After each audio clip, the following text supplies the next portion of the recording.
শিমুলের পা ধরে ক্ষমা চেয়ে নিজের ভুলের প্রায়শ্চিত্ত করল মধুবালা।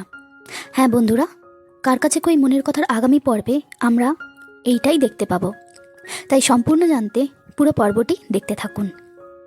আজকের পর্বে আমরা দেখতে পাবো যে শিমুল পলাশের বিয়ের অনুষ্ঠানের দিন পুলিশের সাহায্যে প্রমাণ করে দিয়েছে যে সে এবং শতদ্রু কোনো দোষ করেনি, তাদের ফাঁসানো হয়েছে। আসল দোষী পরাগ ও প্রিয়াঙ্কা। তাদের সাথে যোগ্য সঙ্গত দিয়েছে প্রতীক্ষা ও পলাশ। পুলিশ অফিসারটি বলে, পরাগবাবু, সত্যিই আপনি কাজটা ভীষণ খারাপ করেছেন। নিজের অন্যায় করে অন্যের ওপর দোষ চাপাচ্ছেন। এবার শতদ্রুবাবু যদি আপনার ওপর মানহানির মামলা করে তবে আপনি কোথায় যাবেন? আপনি তো আরও বিপদে পড়বেন। এরপর পুলিশ পরাগ ও প্রিয়াঙ্কাকে অ্যারেস্ট করে নিয়ে চলে যায়। এরপর শিমুল সবার উদ্দেশ্যে বলে, আশা করি আপনাদের সবার কাছে এটা পরিষ্কার হয়েছে যে আসল দোষী কে। তাই দয়া করে আমাকে কিংবা আমার বন্ধুকে গয়না চুরির দায়ে দোষী সাব্যস্ত করবেন না আর। এরপর শিমুল প্রতীক্ষা ও পলাশের উদ্দেশ্যে বলে, আমি খুব ভালো করেই জানি শুধুমাত্র পরাগই নয়, এই ষড়যন্ত্রে তোমরাও সামিল। শুধুমাত্র উপযুক্ত প্রমাণের অভাবে আমি তোমাদের পুলিশের হাতে তুলে দিতে পারছি না।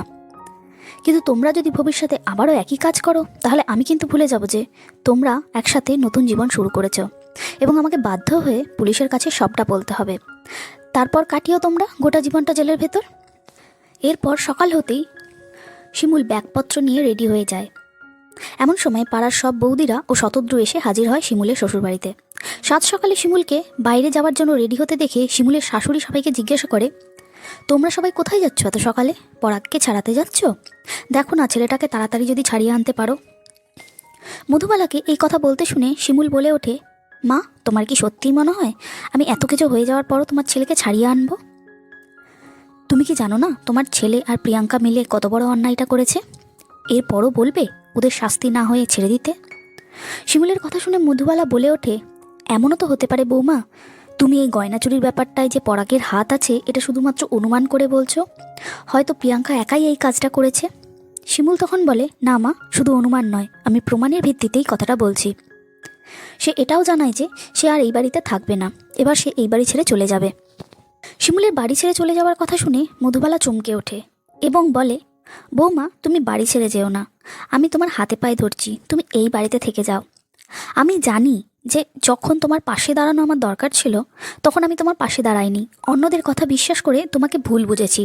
কিন্তু একটাবার আমাকে সুযোগ দাও বৌমা, তোমাকে কথা দিচ্ছি আমি আর অন্য কারুর কথা শুনে তোমাকে ভুল বুঝবো না। মধুবালার কথা শুনে সুচরিতা বলে ওঠে, এ কেমন কথা বলছেন মাসিমা? শিমুল এত কিছুর পরও আপনাদের বাড়িতে থেকে যাবে? আপনার ছেলের সাথে তো ওর আর কোনো সম্পর্ক নেই। যেটুকু আইনি সম্পর্ক হাজব্যান্ড ওয়াইফ হিসেবে আছে সেটাও শেষ হয়ে যাবে খুব তাড়াতাড়ি। তাহলে ও কেন এখানে থাকবে?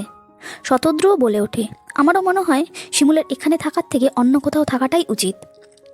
সুচরিতার কথা শুনে মধুবালা বলে ওঠে, যতদিন না ডিভোর্স হচ্ছে ততদিন অন্তত শিমুল এখানে থাকুক, ও আমার কাছে থাকবে, পুতুলের কথা ভেবে থাকবে।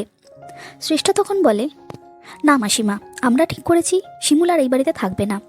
তবে ওকে আমরা বাপের বাড়িও যেতে দেবো না, ও বিপাশাদির বাড়িতে থাকবে যতদিন না সব কিছু মিটে যায়। শুনে মধুবালা বলে ওঠে, এমনটা করো না, আমার বৌমাকে আমাদের বাড়ি থেকে কোথাও নিয়ে যেও না। আমি কথা দিচ্ছি যদি শিমুল চায় তাহলে আমি দাঁড়িয়ে থেকে ওদের বিয়ে দেব, কিন্তু যতদিন না তা হচ্ছে ততদিন অন্তত মেয়েটা আমাদের বাড়িতে থাকুক। আজকের পর্ব এখানেই শেষ হয়ে যায়।